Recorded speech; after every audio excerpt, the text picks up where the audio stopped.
ഇവിടെ ഡിസ്കസ് ചെയ്യാൻ ഉദ്ദേശിക്കുന്നത് വയനാട്ടിലെ എൻവയോൺമെൻറ്റൽ ഹിസ്റ്ററിയുമായിട്ട് ബന്ധപ്പെട്ട് civilising nature environment and indigenous resistance in colonial Wayanad എന്ന വിഷയത്തെക്കുറിച്ചാണ്.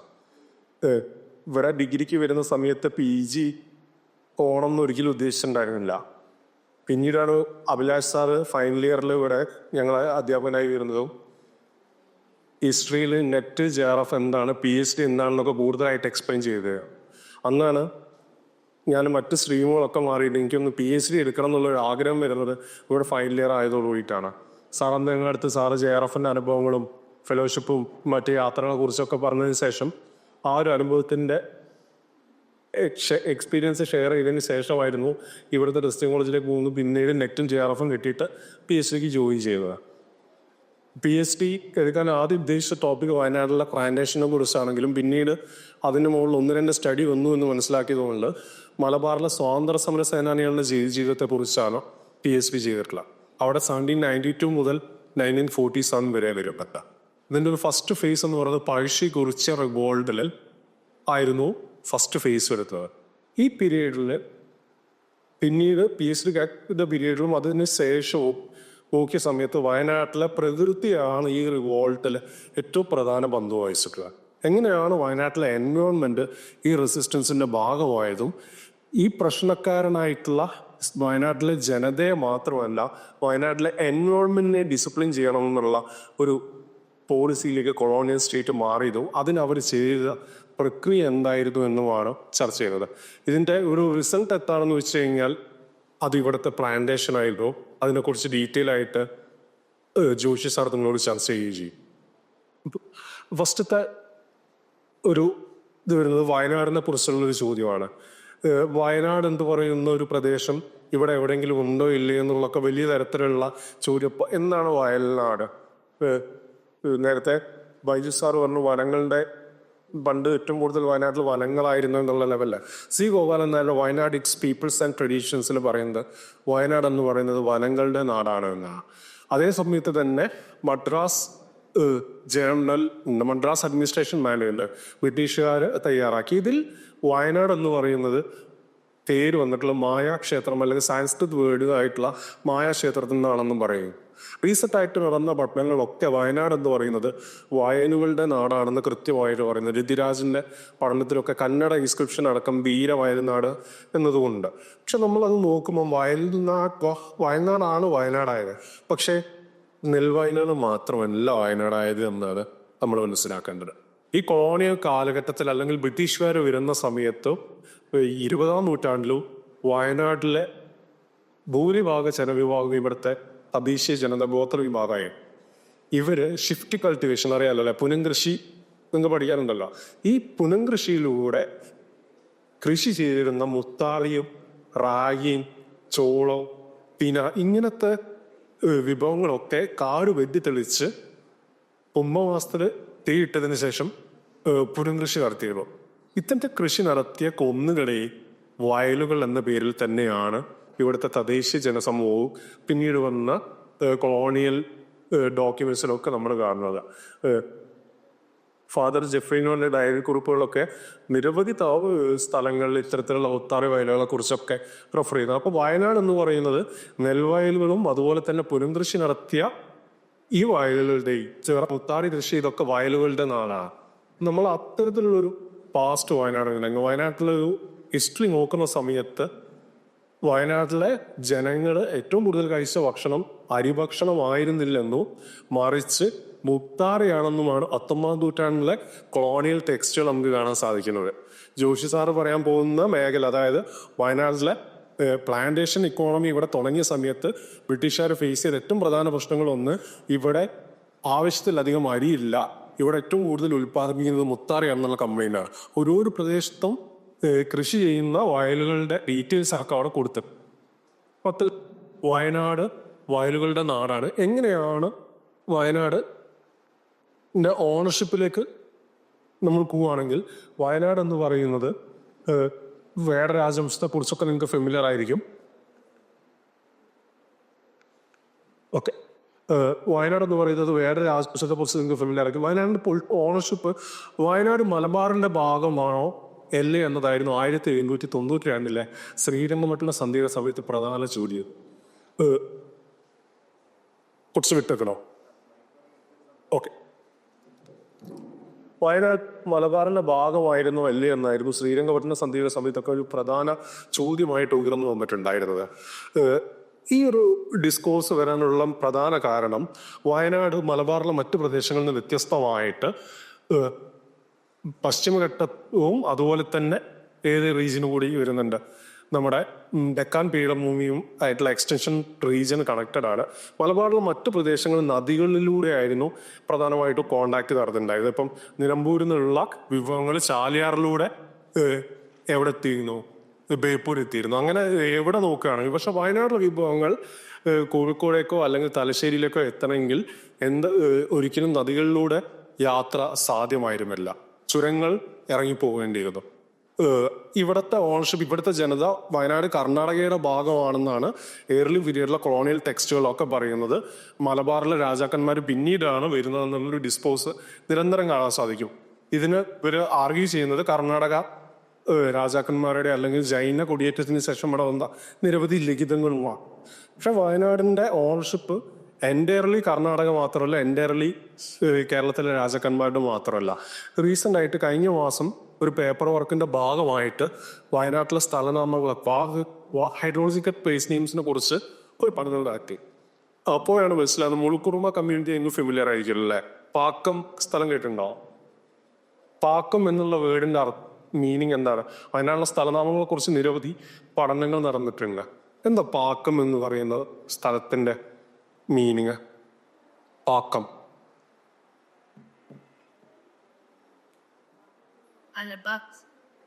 പാകസ്വരൂപ് എന്താ മീനിങ്? എന്താണ്?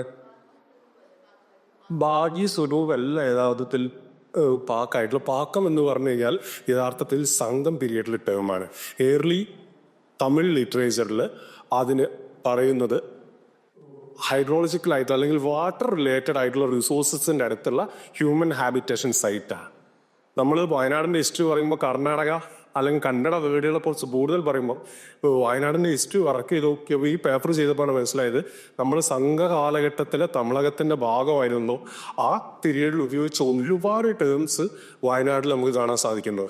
പാക്കം എന്ന് പറയുന്നത് യഥാർത്ഥത്തിൽ നെയ്തൽ തിണയിലും അതുപോലെ തന്നെ കുഞ്ഞിയിലും ജലത്തിനടുത്ത് അല്ലെങ്കിൽ ജലസ്രോതസ്സിനടുത്തുള്ള മനുഷ്യവാസ കേന്ദ്രങ്ങൾക്ക് ഉപയോഗിക്കുന്ന ടേമാണ്. അപ്പോൾ ഈ ഒരു പീരീഡും ഓൺവേർഡ്സ് ടീച്ചർ ഇപ്പോൾ പാക്കസ്വരൂപത്തെ കുറിച്ച് പറഞ്ഞു. പാക്കസ്വരൂപത്തെ കുറിച്ച് മുഴുക്കുറുമ്പരുടെ അതുപോലെ തന്നെ അടിയരുടെ ഒക്കെ പാട്ടുകളുണ്ട്. അവര് ആ കാലഘട്ടത്തിൽ വയനാട്ടിൽ മനുഷ്യവാസം തുടങ്ങിയ കാലഘട്ടം മുതൽ ഉള്ള ഒരു ഹാബിറ്റേഷൻ സൈറ്റാണ് പാക്കം എന്ന് പറയുന്നത്. ഇത്തരത്തിലുള്ള പാക്കവുമായിട്ട് അസോസിയേറ്റഡ് ഒരുപാട് പ്ലേസ് നെയിംസ്, ഇപ്പോൾ കേണിയാണെങ്കിലും കുടിയാണെങ്കിലും ഒക്കെ ഏർലി തമിഴ് പ്ലേസ് നെയിംസ് ആണ്. ഇവിടെ തമിഴകത്തിന്റെ ഭാഗമായിരുന്നു എന്നുള്ളതിനുള്ള തെളിവ് നമുക്ക് ലഭിക്കുന്നുണ്ട്. അത് കഴിഞ്ഞ് കർണാടകന്റെ ഇൻഫ്ലുവൻസ്, പിന്നീട് തിരുനെല്ലി ചെപ്പേടുകൾ, ഭാസ്കർ നബിയുടെ 2 തിരുനെല്ലി ഇൻസ്ക്രിപ്ഷനുകളിൽ നിന്നും ചേര രാജവംശത്തിന്റെ ഭാഗമായിരുന്നു വയനാടെന്നും മനസ്സിലാവുന്നു. വേട രാജവംശമായിരുന്നു യഥാർത്ഥത്തിൽ വയനാട് ആദ്യ കാലഘട്ടത്തിൽ ഭരണം നടത്തിയത്. ഈ വേട രാജവംശത്തെ പരാജയപ്പെടുത്തിക്കൊണ്ട് ഓറൽ ട്രഡീഷൻ പ്രകാരം കോട്ടയം രാജാവും കുറുമ്പനാട് രാജാവും വയനാട് വീതിച്ചെടുക്കുകയാണ് ചെയ്തത്. ഈ തിരുനെല്ലി ഇൻസ്ക്രിപ്ഷനിൽ കൃത്യമായിട്ട് ഈ 2 രാജാക്കന്മാരുടെ പേരുകളും അല്ലെങ്കിൽ കോട്ടയത്തിന്റെ തുറക്കീനാടിനെ കുറിച്ചുള്ള പരാമർശമുണ്ട്. കോട്ടയം എന്ന് പറയുന്നത് ഇന്നത്തെ കണ്ണൂരുള്ള പഴശ്ശിരാജാവുമായിട്ട് ബന്ധപ്പെട്ടുള്ള കോട്ടയം. അവരായിരുന്നു നോർത്ത് വയനാട് കൺട്രോൾ ചെയ്തത്. സൗത്ത് വയനാട് കുറുമ്പനാട് രാജാവ് അഥവാ ബാലുശ്ശേരി കോട്ട കേന്ദ്രീകരിച്ചുള്ള കുറുമ്പനാട് രാജാവിന്റെ കൺട്രോളുമായിരുന്നു. ഇത്തരത്തിലുള്ള പൊളിറ്റിക്കലായിട്ട് വയനാട് വിവിധ തരത്തിലുള്ള ഒരു ഡിബേറ്റ് ഉണ്ട്. ഇന്നും നിങ്ങൾക്ക് റിസർച്ച് ചെയ്ത് കൂടുതൽ ഫില്ല് ചെയ്യാനുള്ള ഒരു ഏരിയ വയനാടിന്റെ പ്രാചീന ചരിത്രത്തിലും മെഡീവൽ ഹിസ്റ്ററിയിലും ഉണ്ട്.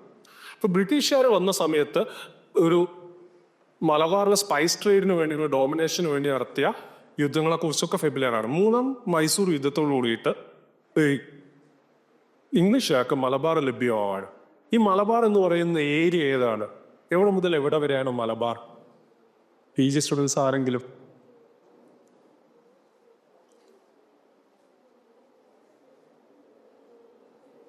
എവിടേക്ക് വരാം? കൊളോണിയൽ മലബാറിന് മുമ്പത്തെ ഒരു മലബാർ ഉണ്ടല്ലോ. ഈ ഓരോരോ കാലഘട്ടത്തിലും മലബാർ എന്ന് പറയുന്ന ഏരിയയുടെ ജോഗ്രഫിക്കൽ ടെറിട്ടറി വലിയ മാറ്റങ്ങൾക്ക് വിധേയമായിട്ടുണ്ട്. മധ്യകാലഘട്ടത്തിലെ മലബാർ എന്ന് പറയുന്നത് ചില സ്കോളേഴ്സ് പറയുന്നത് ഏഴുമല മുതൽ എവിടെ വരെയാണ്, കന്യാകുമാരി വരെ പറയുന്നുണ്ട്. ചില ആളുകൾ മലബാറിനപ്പുറത്ത് മാബാറുണ്ട്. തേങ്ങാപട്ടണം, ഇന്ന് തമിഴ്നാടിന്റെ ഭാഗമായിട്ടുള്ള തേങ്ങാപട്ടണം എന്ന് പറയുന്ന സ്ഥലം മുതലാണ് മലബാർ ആരംഭിക്കുന്നതെന്നും അത് അവസാനിക്കുന്നത് കണ്ണൂരാണെന്നും, അതല്ല ഇബിൻ ബത്തൂതയുടെ വർക്ക് എടുത്ത് നോക്കിക്കഴിഞ്ഞാൽ, റീല് നോക്കിക്കഴിഞ്ഞാൽ കർണാടകയിലെ ഭട്കലിനും അപ്പുറത്തുള്ള പ്രദേശം പോലും മലബാർ എന്നാണ് ഇബിൻ ബത്തൂത പറഞ്ഞു വെക്കുന്നത്. അപ്പൊ അത്രയും വലിയൊരു ഏരിയ. പക്ഷെ നമ്മളിപ്പോൾ ചർച്ച ചെയ്യാൻ പോകുന്ന മലബാർ എന്ന് പറയുന്നത് കൊളോണിയൽ പീരീഡിലെ ബ്രിട്ടീഷ് മലബാർ എന്ന് പറയുന്നത് മദ്രാസ് സംസ്ഥാനത്തിന്റെ ഒരു ജില്ലയായിരുന്നു.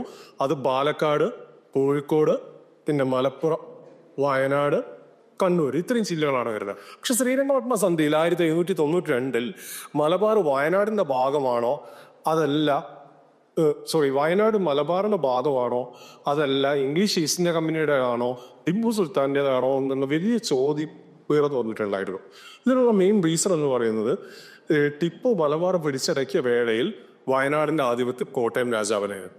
കോട്ടയം രാജാവിന് നികുതി ആനുവൽ ട്രിബ്യൂട്ട് നൽകിയിരുന്നത് ഏകദേശം അന്നത്തെ 1,00,000 രൂപയായിരുന്നു. ഈ നികുതി കുറയ്ക്കാൻ വേണ്ടി കോട്ടയം രാജാവ് എന്ത് ചെയ്തു? കൃത്യമായിട്ട് വയനാട് ഇംഗ്ലീഷ് ഈസ്റ്റ് ഇന്ത്യ കമ്പനിക്ക് നൽകി നികുതി 65,000 രൂപയാക്കി കുറച്ചു. 1,00,000 നിന്ന് 65,000 ആക്കി കുറച്ചു. അതുകൊണ്ട് തന്നെ വയനാട് ടിപ്പുവിന്റെ നേരിട്ടുള്ള പ്രദേശത്തിന്റെ ഭാഗമാവുകയാണ് ചെയ്തിട്ടുള്ളത് 1787 ഈ ഒരു സന്ധി പ്രകാരം. പിന്നീട് 92 ശ്രീരംഗപട്ടണ സന്ധി വന്ന സമയത്ത് മലബാറിന്റെ ഭാഗമാണോ വയനാട് അല്ലേ എന്നുള്ള ചോദ്യം ഉയർന്നു വരുന്നത്. ഈ ഡിബേറ്റ് ഏകദേശം 6 വർഷങ്ങളോളം നീണ്ടു നിൽക്കുന്നുണ്ട്. ഇതിൻ്റെ ഇടയിൽ തന്നെയാണ് മലബാറുമായി ബന്ധപ്പെട്ട മറ്റ് ചർച്ചകൾ നടക്കുന്നത്. ജോയിന്റ് കമ്മീഷണേഴ്സ് എന്ന് പറയുന്നത് 1892 മലബാർ പിടിച്ചടക്കിയ ഇംഗ്ലീഷ് ഈസ്റ്റ് ഇന്ത്യ കമ്പനി മലബാറിൽ എത്തരത്തിലുള്ള ഭരണ സംവിധാനമാണ് നടപ്പിലാക്കേണ്ടത്, ഒന്നാമതായിട്ട്. രണ്ടാമതായിട്ട് ഇവിടുത്തെ നാട്ടുരാജാക്കന്മാരുമായിട്ട് അനുരഞ്ജനത്തിൽ ഏർപ്പെടണം, അല്ലെങ്കിൽ ട്രീറ്റ് സൈൻ ചെയ്യണം. ഒരുപാട് നാട്ടുരാജാക്കന്മാരുണ്ട്. അറക്കലുണ്ട്, ചിറക്കലുണ്ട്, കോട്ടയം, സാമൂതിരി, പാലക്കാട് രാജാവ്, ഇങ്ങനെ നിരവധി നാട്ടുരാജാക്കന്മാരുണ്ട്. ഇവരുമായിട്ടുള്ള പൊളിറ്റിക്കൽ സെറ്റിൽമെന്റിൽ എത്തിച്ചേരണം. ഇതിനു വേണ്ടി മലബാർ അന്ന് ബോംബെ സംസ്ഥാനത്തിന്റെ ഭാഗമായിരുന്നു. ബോംബെ പ്രസിഡൻസി പ്രതിനിധീകരിച്ചുകൊണ്ട് 2 പേരോ, അതുപോലെ തന്നെ മദ്രാസ് ബംഗാൾ പ്രസിഡൻസിയെ പ്രതിനിധീകരിച്ചുകൊണ്ട് 2 പേരും അടങ്ങുന്ന, അങ്ങനെ 4 പേരടങ്ങുന്ന സംഘമാണ് ജോയിന്റ് കമ്മീഷണേഴ്സ് എന്നറിയപ്പെടുന്നത്. ഈ ജോയിന്റ് കമ്മീഷണേഴ്സിന്റെ മലബാറിൽ ഇടപെടലുകൾ യഥാർത്ഥത്തിൽ എക്കണോമിക് ആയിട്ടുള്ള ലക്ഷ്യം മുൻനിർത്തിയായിരുന്നു. അവർ മലബാറിൽ എങ്ങനെ കൂടുതൽ നികുതി കമ്പനിക്ക് വാങ്ങാം എന്നുള്ളതായിരുന്നു നോക്കിക്കണ്ടിട്ടുണ്ടായിരുന്നത്.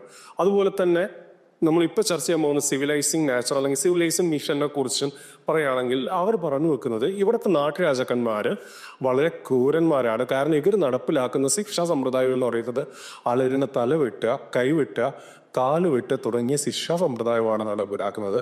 നമ്മൾ കുറച്ചുകൂടി മാനുഷികമായിട്ടുള്ള ശിക്ഷാ സമ്പ്രദായമാണ് നടപ്പിലാക്കേണ്ടത് എന്നൊരു റിപ്പോർട്ട് കൊണ്ടുവന്നത്.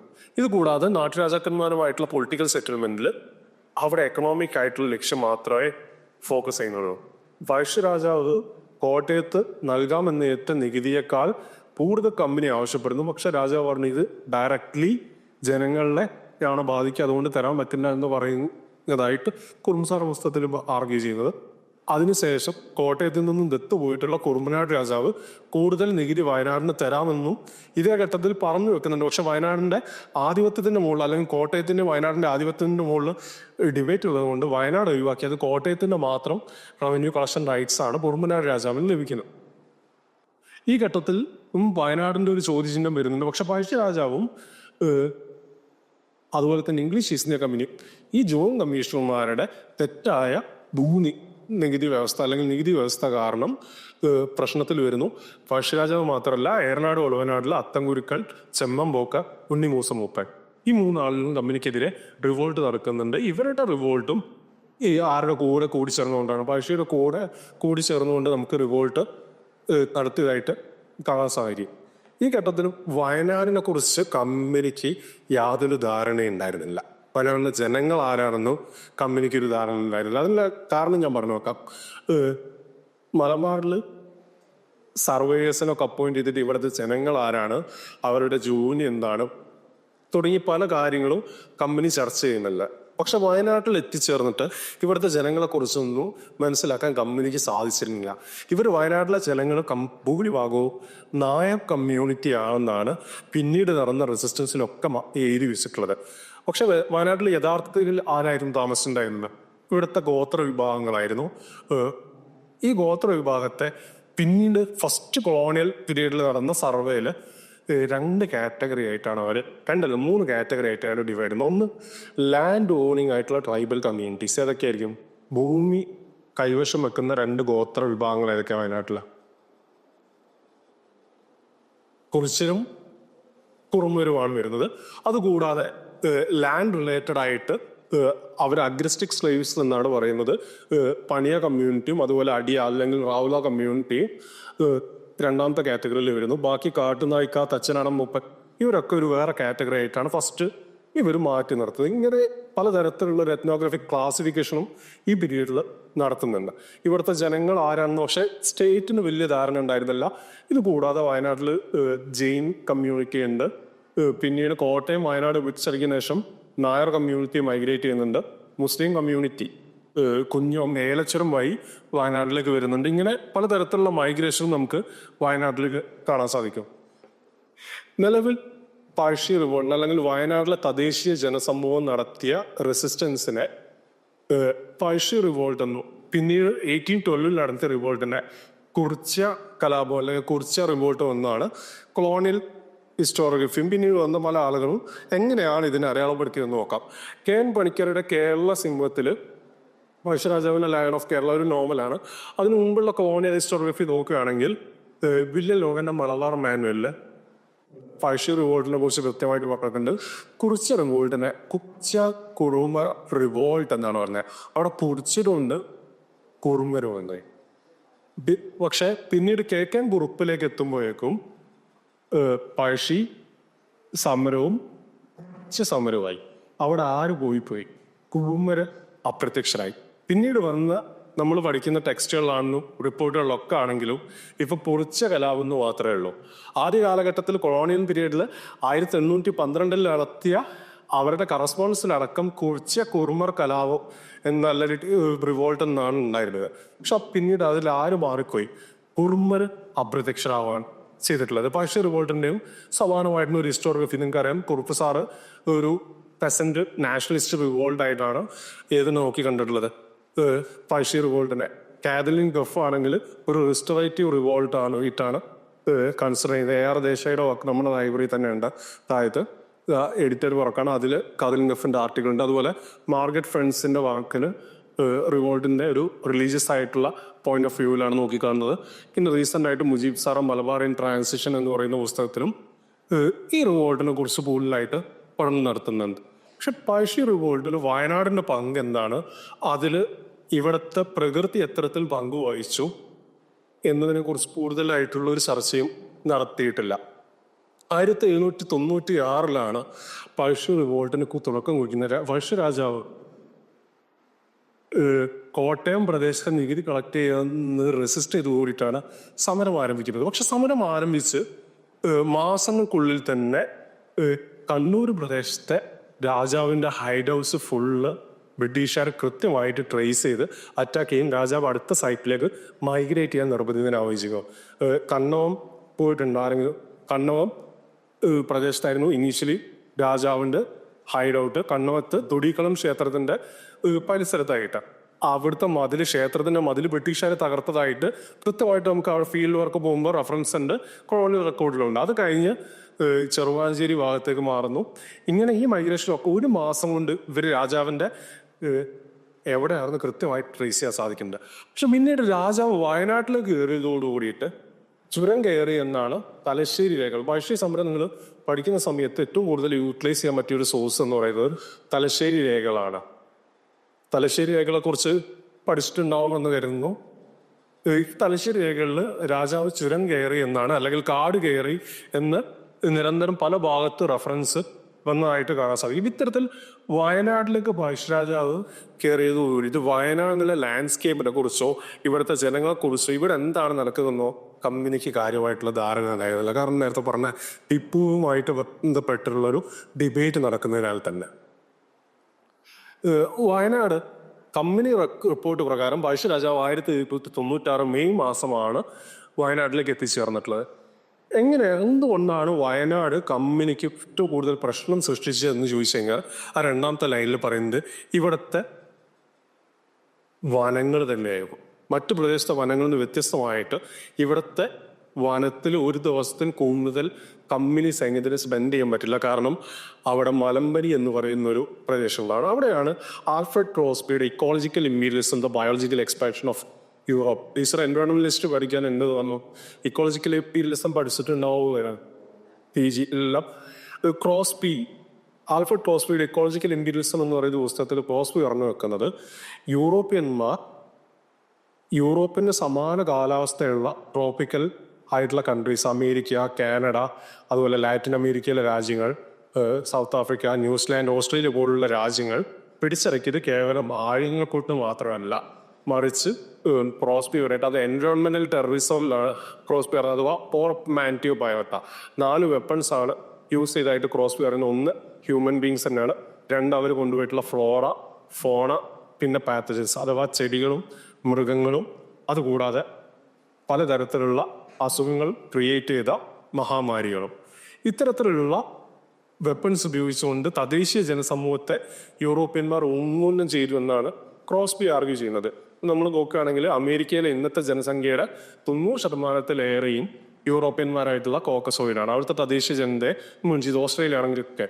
പക്ഷെ ഇന്ത്യ, ചൈന, മിഡിൽ ഈസ്റ്റ് ഈ 3 റീജിയനിലും യൂറോപ്യന്മാർക്ക് ഇവിടുത്തെ തദ്ദേശീയ ജനസമൂഹത്തെ ഉന്മൂലനം ചെയ്യാൻ സാധിച്ചില്ല എന്നാണ് ക്രോസ്ബി പറയുന്നത്. ക്രോസ്ബി അതിന് പല കാരണങ്ങൾ പറയുന്നത്. അത് പിന്നീട് രാമചന്ദ്ര ഗുപ്തയും മാധവ് ഗാഡ്ഗിലും എഴുതിയ this fissured land and ecological history of ഇന്ത്യയിൽ കുറച്ചുകൂടി ഡീറ്റെയിൽ ആയിട്ട് ഇന്ത്യയിൽ എന്തുകൊണ്ട് ഇക്കോളജിക്കൽ ഇമ്പീരിയലിസം അല്ലെങ്കിൽ പാരിസ്ഥിതിക സാമ്രാജ്യത്വം സ്ഥാപിക്കാൻ സാധിച്ചില്ല എന്നുള്ളത് കൂടുതലായിട്ട് ചർച്ച ചെയ്തിട്ടുണ്ട്.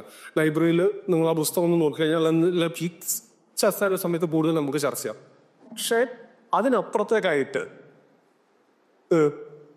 ഡേവിഡ് അർണോൾഡിന്റെ ട്രോമിക് ആൻഡ് ട്രാവലിംഗ് കേസ് എന്ന് പറയുന്ന പുസ്തകത്തിൽ അർണോൾഡ് പറഞ്ഞു വെക്കുന്നത് ഇന്ത്യയിൽ യൂറോപ്യന്മാർക്ക് തദ്ദേശീയ ജനസമൂഹത്തെ ഉന്മൂലനം ചെയ്യാൻ സാധിച്ചില്ല എന്ന് മാത്രമല്ല, ഇവിടുത്തെ കുന്നുകൾ, പ്രത്യേകിച്ച് വയനാട് പോലുള്ള പ്രദേശങ്ങളിൽ മരണം എന്ന് പറയുന്നത് ഇവിടുത്തെ തദ്ദേശീയ ജനസമൂഹത്തിനെല്ലാം മറിച്ച് യൂറോപ്യന്മാർക്കായി. ഇവിടെ വയനാട് അല്ലെങ്കിൽ നീലഗിരി റീജിയനിൽ മരണത്തെ നേരിട്ടത് അല്ലെങ്കിൽ മരണഭയം ഉണ്ടായിരുന്നത് ഇവിടുത്തെ തദ്ദേശീയ ജനസമൂഹത്തെക്കാൾ ആർക്കായിരുന്നു? യൂറോപ്യന്മാർക്കായിരുന്നു. മലമ്പനി പിടിപെട്ട് ഇവിടെ മരിച്ച യൂറോപ്യന്മാരുടെ കണക്കുകൾ മാത്രം എടുത്തത്. ഇവിടെ ടോം സ്റ്റോൺസിന്റെ കണക്ക് എടുത്തിട്ടുണ്ട്. NP ചേക്കൂട്ടിയും പിന്നെ ഒരു യൂറോപ്യനായിട്ടുള്ള വ്യക്തിയും കൂടി ഒരു 3 വോള്യത്തിലായിട്ട് വലിയ വർക്ക് തന്നെ ചെയ്തെടുക്കുക. ഇപ്പോൾ വയനാട്ടിലും നീലഗിരിയിലും ഒക്കെ ഉള്ള ടോം സ്റ്റോണിനെ കുറിച്ച് ഡീറ്റെയിൽ ആയിട്ടുള്ള സ്റ്റഡിയാണ്. അപ്പൊ ഇതിൽ മരണപ്പെടുന്ന യൂറോപ്യൻ സൈനികരുടെ ഡീറ്റെയിൽസ് ഉണ്ട്, അവരുടെ മരണത്തിനുള്ള കാരണം എന്താണ്, മറ്റു ഡീറ്റെയിൽസ് ഒക്കെ അതിൽ കൊടുത്തിട്ടുണ്ട്. മാനന്തവാടിയിലുള്ള ചർച്ചിൽ പോയി കഴിഞ്ഞാൽ നിങ്ങൾക്ക് അവിടെ ടോം സ്റ്റോൺസ് ഒരുപാട് കാണാൻ സാധിക്കും. ഇത്തരത്തിൽ മരണം എന്ന് പറയുന്നത് യൂറോപ്യന്മാർക്കായിരുന്നു നേരിടേണ്ടി വന്നത്. പഴശ്ശി സമരത്തിന്റെ സമയത്ത് നോക്കുകയാണെങ്കിൽ ഒരു ദിവസത്തെ കൂടുതൽ ഇവരൊക്കെ മലമ്പനി എന്ന് പറയുന്ന അസുഖം എങ്ങനെയാണ് പിടിപെടുന്നതെന്ന് 18-ാം നൂറ്റാണ്ടിലോ അല്ലെങ്കിൽ 19-ാം നൂറ്റാണ്ടിലോ അറിയില്ലായിരുന്നു. അതിന് 20-ാം നൂറ്റാണ്ടിന്റെ തുടക്കത്തിലാണ് ഇത് പരത്തുന്ന രോഗാണുവിനെ കുറിച്ചും അതുപോലെ കൊതുകിനെ കുറിച്ചുമൊക്കെ യൂറോപ്യന്മാർക്ക് മനസ്സിലാവുള്ളൂ. മലേറിയ അതുവരെ ധാരണയില്ല. ഇത് വയനാട്ടിലെ കാടുകളിൽ അല്ലെങ്കിൽ ഇവിടുത്തെ ജലമാണ് ഇത് പരത്തുന്നതെന്നും അതുകൊണ്ട് വൈകിട്ട് തിരച്ചിൽ അവസാനിപ്പിച്ച് ഏതെങ്കിലും തരത്തിലുള്ള വീടുകളിൽ എത്തിയിട്ടില്ലെങ്കിൽ മലമ്പനി പിടിപെട്ട് മരണപ്പെടുമെന്നും കൃത്യമായിട്ട് നമുക്ക് ഏത് റെക്കോർഡുകൾ നോക്കിയാൽ കാണാൻ സാധിക്കും. കോളോണിയൽ പീരീഡിലെ പല റെക്കോർഡുകളിലും ഇത്തരം പരാമർശങ്ങൾ കാണാൻ സാധിക്കും. ഇത്തരത്തിലുള്ള ഒരു പ്രശ്നം യൂറോപ്യന്മാർ നേരിടുന്നു. ഇവിടെ കുറിച്ച റിപ്പോർട്ടിൽ ബ്രിട്ടീഷ് റിപ്പോർട്ടുകൾ പ്രകാരം ഒരൊറ്റ യൂറോപ്യൻ സൈനികനും മരണപ്പെട്ടില്ല.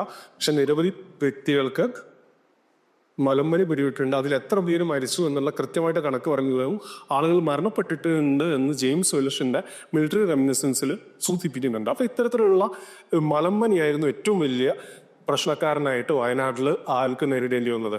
യൂറോപ്യന്മാർക്ക് നേരിടേണ്ടി വന്ന ഒരു പ്രശ്നം. രണ്ടാമതായിട്ട് ഇവിടുത്തെ ഫോഗ് അല്ലെങ്കിൽ കോടയിലൂടെ 1897 ഈ സമയത്തൊക്കെ റെക്കോർഡുകൾ കാണാൻ സാധിക്കും. വയനാട്ടിൽ പകലും വെറും കോട ആയതിനാൽ ഏത് ഡയറക്ഷനിൽ കാട്ടിൽ പോകണമെന്ന് ഞങ്ങൾക്ക് കൃത്യമായിട്ടുള്ളൊരു ധാരണ ഉണ്ടായിരുന്നില്ല. പക്ഷെ ഇവിടുത്തെ വയനാട്ടിലെ ജനങ്ങൾക്ക് കൃത്യമായിട്ട് ഈ കോട ഒരിക്കലും ഒരു പ്രശ്നമായിട്ട് വന്നിട്ടുണ്ടായിരുന്നില്ല. ഇതുപോലെ തന്നെ മറ്റ് ഏരിയകൾ നോക്കുകയാണെങ്കിൽ മറ്റൊരു പ്രധാന പ്രശ്നമായിട്ട് യൂറോപ്യന്മാർ കൺസിഡർ ചെയ്ത അട്ടകളാണ്. അട്ടകളെ എങ്ങനെ ഡീൽ ചെയ്യണം എന്നുള്ളത് യൂറോപ്യന്മാർക്ക് വലിയ തരത്തിലുള്ള ഒരു ധാരണ ഉണ്ടായിരുന്നില്ല. ഇവിടുത്തെ തദ്ദേശീയ ജനസമൂഹത്തിന് ചെരുപ്പോ അല്ലെങ്കിൽ ഒന്നും ഇടാണ്ട് തന്നെ പോവുകയാണെങ്കിൽ പോലും അട്ടകൾ ഒരിക്കലും ഒരു പ്രശ്നമായി വന്നിട്ടില്ല. നമ്മൾ ഫീൽഡ് പോകുന്ന സമയത്തൊക്കെ നമുക്ക് മനസ്സിലാവും. ഇത്തരത്തിലുള്ള വയനാട്ടിലെ ലാൻഡ്സ്കേപ്പ് തന്നെയായിരുന്നു യൂറോപ്യന്മാർക്ക് ഏറ്റവും വലിയ വെല്ലുവിളി നേരിട്ടതും പഴശ്ശിരാജാവിനെ കൃത്യമായിട്ട് ട്രേസ് ചെയ്യാൻ സാധിക്കാതിരിക്കാനുള്ള കാരണങ്ങളൊന്ന് വയനാട്ടിലെ ലാൻഡ്സ്കേപ്പും, രണ്ടാമതായിട്ട് ഇവിടുത്തെ കുറിച്യ കുടുംബ കമ്മ്യൂണിറ്റിയുടെ ഒരു മാർഷൽ ആർട്സ്, എക്സ്പെഷ്യലി അമ്പും വില്ലും ഉപയോഗിച്ചുകൊണ്ടുള്ള യുദ്ധത്തിൽ അവർക്കുള്ള പ്രാവീണ്യമായിരുന്നു. ഒരിക്കലും ട്രൈബൽ കമ്മ്യൂണിറ്റി അമ്പും വില്ലും മാത്രം ഉപയോഗിക്കുന്ന ഒരു കമ്മ്യൂണിറ്റി ആയിരുന്നില്ല. അവർക്ക് ഇവിടെ എന്താണോ നടക്കുന്നത് അതിനെക്കുറിച്ച് കൃത്യമായിട്ടുള്ള ധാരണ ഉണ്ടായിരുന്നു. ഒരുപാട് പേർക്ക് തോക്കും മറ്റ് ആയുധങ്ങളും ഉപയോഗിക്കുന്നതിൽ എക്സ്പേർട്ടുകളായിരുന്നു കുറിച്യര്. ഇപ്പൊ തലക്കൽ ചന്തു അല്ലെങ്കിൽ തലക്കര ചന്തു എന്നാണ് യഥാർത്ഥത്തിൽ പേര്. നമ്മളൊരു ഡീകോളനൈസേഷനെ കുറിച്ച് സംസാരിക്കുമ്പോൾ തലക്കൽ ചന്തു അല്ല, പകരം യഥാർത്ഥ പേരായിട്ടുള്ള തലക്കര എന്നാണ് ഉപയോഗിക്കേണ്ടതെന്നാണ് സ്കോളേഴ്സ് ഒക്കെ അറിവ് ചെയ്യുന്നത്. അപ്പൊ തലക്കര ചന്തുവിനെ പോലുള്ള ആളുകൾ തോക്ക് ഉപയോഗിച്ച് ഫൈറ്റ് ചെയ്യുന്നതിൽ വളരെ എക്സ്പേർട്ടുകളായിരുന്നു. ഇതിനെക്കുറിച്ചൊന്നും കോളനിയൽ രേഖകളുണ്ട്. പിന്നീട് വന്ന ഡിസ്കോഴ്സുകളിലോ ടെക്സ്റ്റുകളോ ഒക്കെ ഇവരെ കേവലം ഒരു പ്രാകൃത ജനസമൂഹമായിട്ട് അടയാളപ്പെടുത്തുകയാണ് ചെയ്തത്. നമ്മൾ കൃത്യമായിട്ട് അവിടെ ചന്തു മാത്രമല്ല, ഫീൽഡ് വർക്ക് ചെയ്ത സമയത്ത് വേറെയും ട്രൈബൽ വാരിയേഴ്സിന്റെ പേര് കിട്ടുന്നു. അവർ തോക്ക് ഉപയോഗിക്കാൻ എക്സ്പേർട്ട് ആയിരുന്നു എന്ന് മനസ്സിലാവുകയും ആർക്കൈവൽ റെക്കോർഡ്സിലും ഇത്തരത്തിൽ ഇവർ തോക്ക് ഉപയോഗിച്ചതിന്റെ റെഫറൻസുകൾ കിട്ടുന്നുണ്ട്. അപ്പൊ നമ്മൾ കൃത്യമായിട്ട് ഇവിടുത്തെ ഓറൽ ട്രഡീഷനും അതുപോലെ തന്നെ ആർക്കൈവൽ സോഴ്സുകൾ ഉപയോഗിച്ച് കഴിഞ്ഞാൽ ഈ സമരത്തിനെ കുറിച്ച് കൂടുതലായിട്ടുള്ള വിവരങ്ങൾ മുന്നോട്ട് വരും. അപ്പം വയനാട് എന്ന് പറയുന്ന റീജിയൻ നമ്മൾ ഓൾറെഡി പറഞ്ഞു ഡിബേറ്റിലാണ് കിടക്കുന്നത്. മലബാറിന്റെ ഭാഗമാണോ അതോ ടിപ്പുവിന്റെ ഭാഗമാണോ? പഴശ്ശിരാജാവ് കോട്ടയത്ത് നിന്നും വയനാട്ടിലേക്ക് ചുരം കയറിയതോടെ രാജാവിനെ പിടിക്കാൻ ഒരിക്കലും കമ്പനി വയനാട്ടിലേക്ക് കയറുന്നില്ല. മറിച്ച് വയനാട്ടിലെ ഏറ്റവും പ്രധാനപ്പെട്ട വിഭവം ഏതായിരിക്കും ഫോട്ടോയിലുള്ളത്? ഏലം. ഏലം എന്തിനാണ് ഉപയോഗിക്കുന്നത്? ഭക്ഷണം പാചകം ചെയ്യാൻ, നെയ്ച്ചോറിലൊക്കെ അല്ലേ. പിന്നെ പായസം. ഏലം ഒരു മെഡിസിൻ ആയിട്ടാണ്, മെഡിസിനൽ യൂസ് ആണ് ഏറ്റവും കൂടുതലായിട്ട് വരുന്നത്. പിന്നീട് ഫുഡിന്റെ ഭാഗമായിട്ട് അല്ലെങ്കിൽ നമ്മുടെ ഭക്ഷണ ക്രമത്തിന്റെ ഭാഗമായിട്ട് യൂസ് ചെയ്യുന്നുണ്ട്. ഏലം എന്ന് പറയുന്നത് അല്ലെങ്കിൽ നമ്മുടെ പശ്ചിമഘട്ട പ്രദേശങ്ങളിൽ കേരളം ഉൾപ്പെടെയുള്ള റീജിയനിലേക്ക് യൂറോപ്യന്മാർ വരാനുള്ള കാരണം ഇവിടുത്തെ സ്പൈസസ് തന്നെയാണ്, പ്രത്യേകിച്ച് കുരുമുളക്. പക്ഷെ കുരുമുളകിനേക്കാൾ അപ്പുറത്തേക്കായിട്ട് ഏലം എന്ന് പറയുന്നത് ഫസ്റ്റ് ക്വാളിറ്റി ഏലം ലഭിച്ചിരുന്ന ഒരു പ്രദേശം എന്ന് പറയുന്നത് ഫോറിൻ അക്കൗണ്ട്സിലൊക്കെ പറയേണ്ടത് ഫന്തരീന അല്ലെങ്കിൽ കൊയിലാണ്ടിയുടെ ബാക്കിലുള്ള മലകളിലാണ്.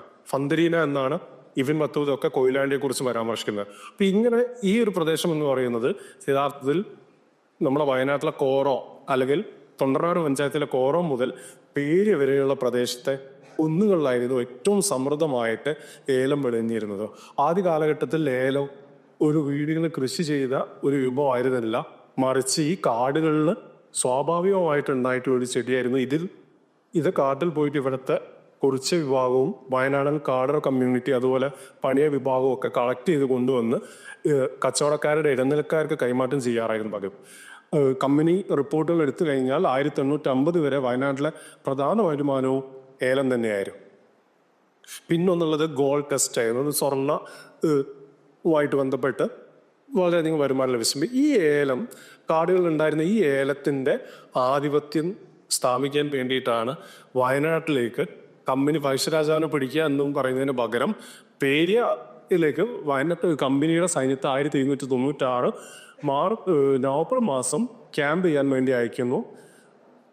ലക്ഷ്യം ഇതാണ്, വയനാട്ടിലെ പേര് മുതൽ കോറം വരെയുള്ള പ്രദേശത്തെ ഏലം എന്ത് ചെയ്യുക, പിടിച്ചെടുക്കുക എന്നുള്ളത്. അതിന്റെ ഉൽപ്പാദിപ്പിച്ച ഏലം ടിപ്പുവിനോ അല്ലെങ്കിൽ പഴശ്ശിരാജാവിനോ അവകാശപ്പെട്ടല്ല, അത് കമ്പനിക്ക് അവകാശപ്പെട്ടതാണെന്ന് പറഞ്ഞുകൊണ്ടാണ് വയനാട്ടിലേക്ക് കമ്പനി കയറിയിട്ടുള്ളത്. പക്ഷെ അവരുടെ യഥാർത്ഥ ലക്ഷ്യം രാജാവിനെ പിടിക്കുക എന്നുള്ളത് കൂടിയായിരുന്നു. പക്ഷെ യഥാർത്ഥത്തിൽ ഇത് ഗോത്ര വിഭാഗത്തിന്റെ കൺട്രോളിലുള്ള ഒന്നായിരുന്നു ഏലം എന്ന് പറയുന്നത്. ഈ ഗോത്ര വിഭാഗമാണ് ഏലം ശേഖരിച്ച് 18ാം നൂറ്റാണ്ടിന്റെ ഒന്നാം പകുതിയിൽ ചാത്തു ചെട്ടിയായിരുന്നു തലശ്ശേരി കേന്ദ്രീകരിച്ച് ട്രേഡ് ഓർഗനൈസ് ചെയ്തെങ്കിൽ 2ാം പകുതിയിൽ എത്തുന്നത് ചുവപ്പക്കാരൻ മൂസയാണ്. ഈ മൂസയുടെ ഇടനിലക്കാർക്ക് കൈമാറ്റം ചെയ്തിരുന്നത് യഥാർത്ഥത്തിൽ ഇവിടുത്തെ ഗോത്ര വിഭാഗങ്ങളായ.